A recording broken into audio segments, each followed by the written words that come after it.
Bismillahirrahmanirrahim. Assalamualaikum warahmatullahi wabarakatuh.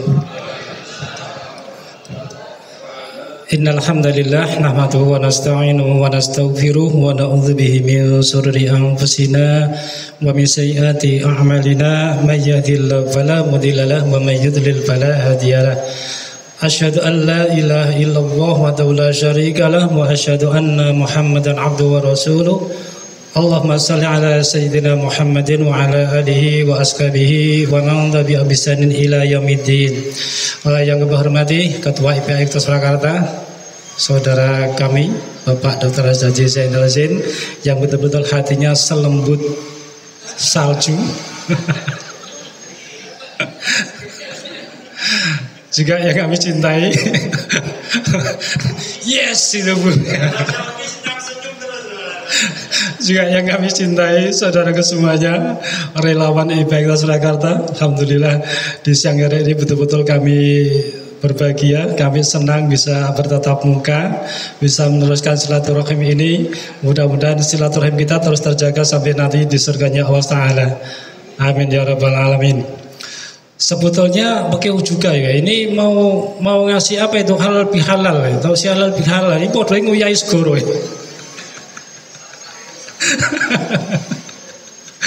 Baik, karena ini sudah ditembak Pak Ketua, yo mau tidak mau saya harus dilaksanakan. Pak Dedi tadi 20 menit, 5 menit saja. Baik, saudaraku yang dirahmati Allah, sesungguhnya saya yakin semuanya ini ingin masuk surga ya. Ada yang tidak ingin? Ingin.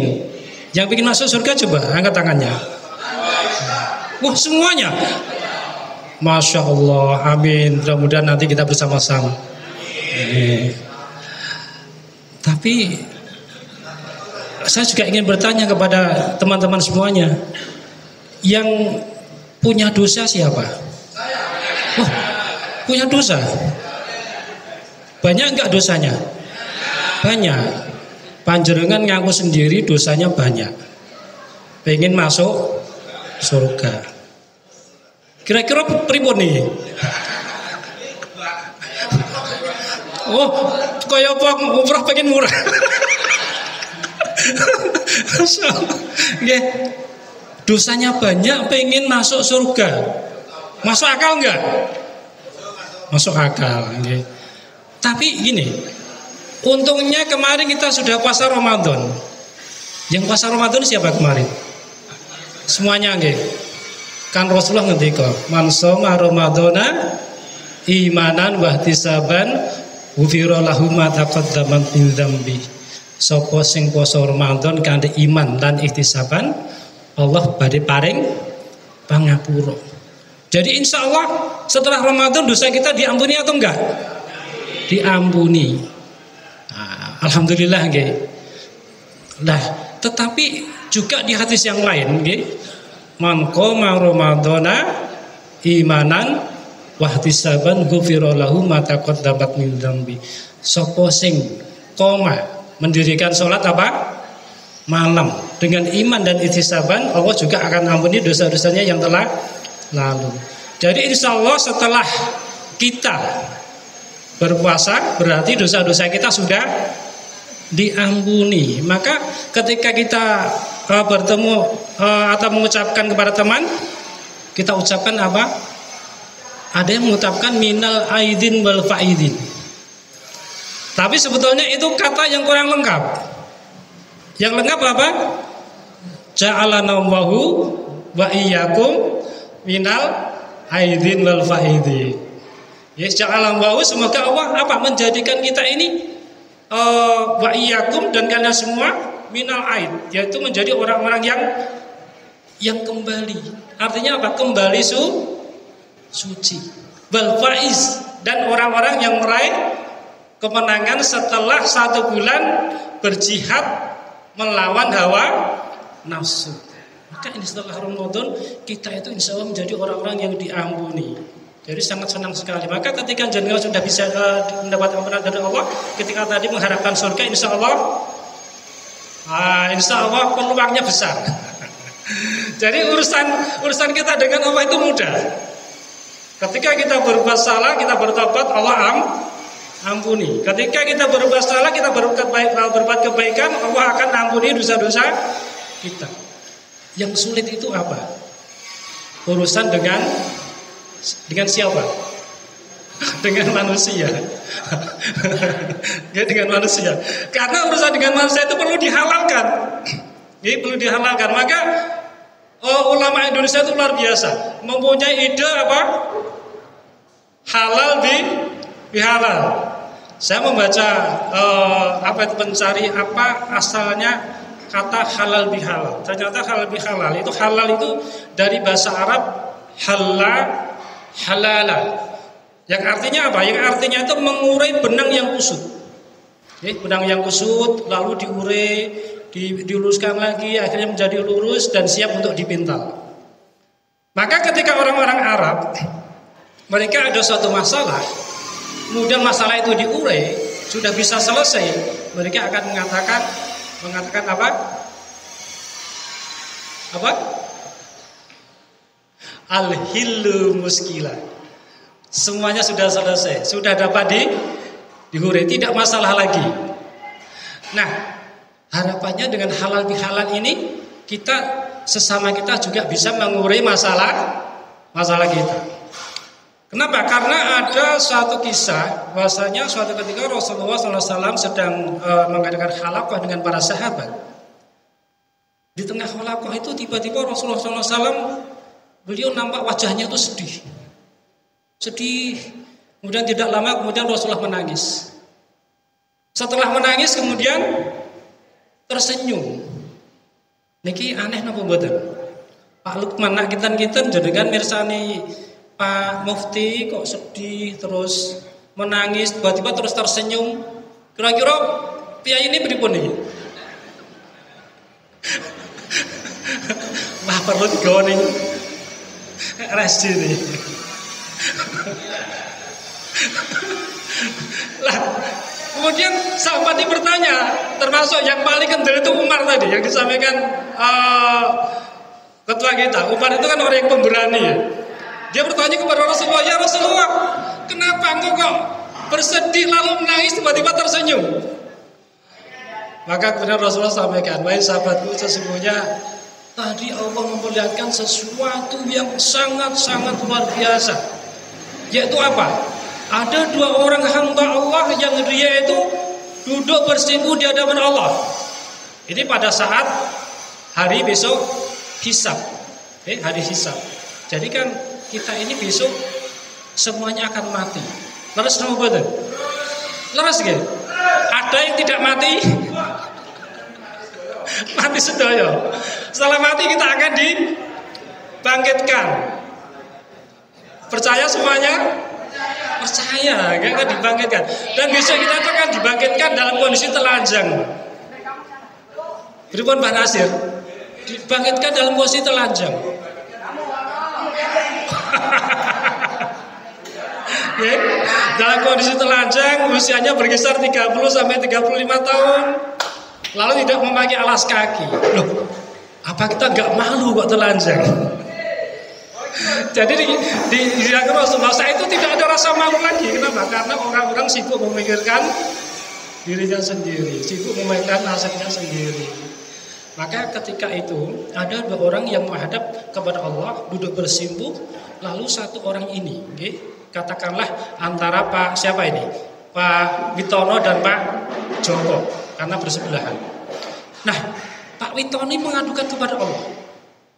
Ya Allah, dulu waktu di dunia Pak Joko itu seneng ngantemi aku. Lalu sama boten, Pak? Boten nggih? Boten.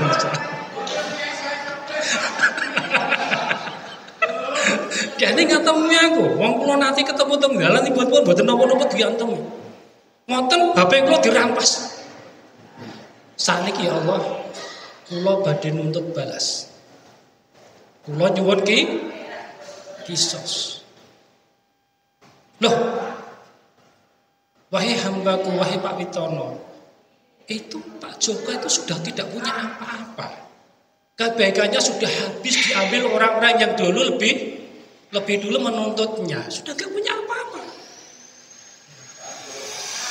Ya Allah, kalau Pak Joko sudah tidak punya kebaikan sebagai gantinya, ya, dulu mendolimi saya, maka dosa-dosa saya itu tolong diberikan pada Pak Joko. Apa kenapa betul? Bariki salaman. Pak Nasir.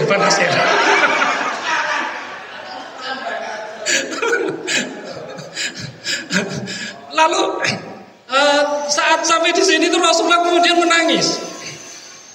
Kenapa? Karena betul-betul Rasulullah sedih melihat umatnya itu saling menuntut. Nah, nanti ibu dan bapak bisa buka di Quran surat Al-Ma'arij ayatnya 8 kalau nggak salah. Itu Allah firmankan, a'udzubillahi minasyaitonir rajim, yubassaurunahu yawaddul mujrimuna law yaftadi min adzabi yauma idzin bibani. Yubassaurunahu, mereka orang-orang yang punya dosa, mujrimuna, orang-orang yang punya dosa, orang-orang yang pendosa, mereka saling memandang satu sama lain. Untuk apa? Lau yaftadi bin adzabi yauma idzin bibadni. Seandainya ya Allah, engkau bisa menebus diriku dengan dari siksa azabmu, bibani dengan anak-anakku, maka silakan anak-anakku engkau masukkan ke neraka. Asal diriku masuk surga. Padahal anak kita ketika di dunia kita sayang enggak? Kita sayang. Kita ulus-ulus. Ada orang yang nakali anak kita bela. Bahkan gurunya kalau di sekolah karena ngeleki anak kita, tidak mau sholat, lalu anak kita ditempeleng sebagai pelajaran, maka guru kita pun kita tuntut ke polisi. Kan ada seperti itu. Anak yang kita sayangi itu besok, lau yaftadi min adzabi yauma idzin bibani. Ya Allah, sekiranya, seandainya engkau bisa gantikan azabku ini dengan memasukkan anakku neraka, silakan masukkan. Itu karena apa? Karena orang-orang saling ingin ada orang yang memikul dosanya. Wasahibatihi wa bani, wasahibatihi wa akhi. Dan juga ya Allah, kalau anakku belum keterima, wasahibati, istriku silakan kemasukkan ke neraka. Buatan Quran Bu Zainal nggih. Mo. Wasahibati wa akhi. Istriku ya Allah.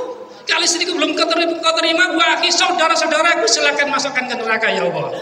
Asal aku masuk ke dalam surga. Nggih, itu. Wa wasilati lati tuwi.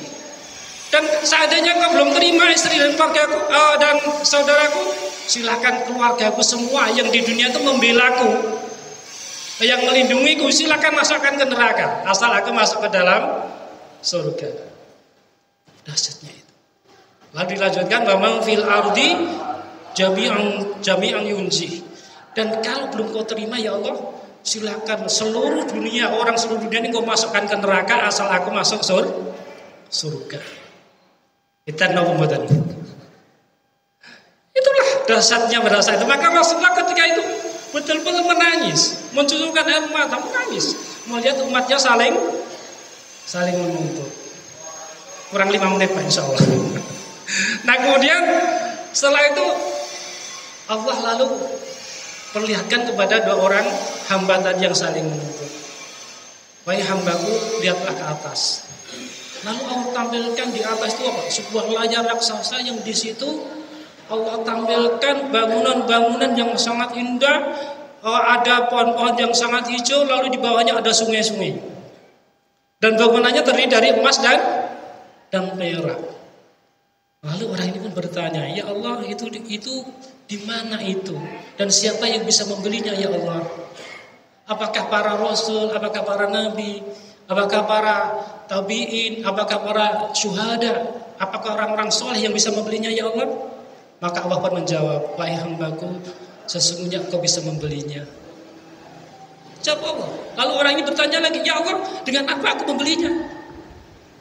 engkau bisa membelinya dengan memaafkan saudaramu. Masya Allah, luar biasa sekali. Maukah engkau memaafkan saudaramu, wahai hambaku? Lalu orang ini pun segera berdiri, dia sambut dengan gembira, siap ya Allah. Barangkali kalau Nasir, siap ya Allah, aku maafkan saudaraku. Aku ridho, tidak akan menuntut balas lagi. Aku ikhlas ya Allah. Sudah Allah berfirman, wahai hambaku, sekarang angkatlah tangan saudaramu, angkatlah dan masuklah kalian ke istana tersebut, yaitu kemana? Ke surga. Masuklah bersama-sama ke surga dengan saudaramu. Masya Allah, subhanallah, ikhwan fillah, itulah pentingnya apa? Memaafkan. Orang yang minta maaf itu sudah berat, tetapi memaafkan itu lebih berat. Coba, dek mau Pak Witono mau diantemi Pak Joko. Tiba-tiba Pak Joko teko. Pak Witono, aku mau khilaf njaluk ngapura ya. Wis bacot loro kabeh napa? Tetapi ketika memaafkan, itu Allah jadikan apa? Surga balasannya. Nah, ini jawabannya yang kami sampaikan pada siang hari ini, mudah-mudahan menjadi inspirasi bagi kita. Mari kita buka hati kita untuk saling memaafkan, ya, saling memaafkan. Dan kita pun akan dengan sangat terbuka memaafkan orang-orang yang meminta maaf kepada kita. Siap? Mana semangatmu? Ini semangatku. Demikian nasrul minallah wa fatwari wa basadil mu'minin. Assalamualaikum warahmatullahi wabarakatuh. Ada tanya jawab enggak, Pak? Apa Pak Lukman?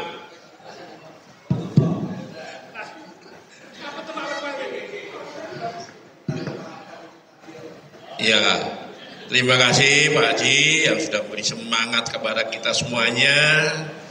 Predikat yang paling tinggi adalah orang yang pemaaf. Jadi pemaaf itu penting bagi kita semuanya, dan tidak hanya bulan Syawal saja, tapi dimanapun, kapanpun kita adalah orang yang pemaaf. Itu saja untuk tausiahnya. Untuk selanjutnya lain-lain, ini Pak Haryanto akan menyemangati dan menyenangkan kita trik-trik untuk rihlah ke Mekah dan Madinah. Monggo Pak Haryanto.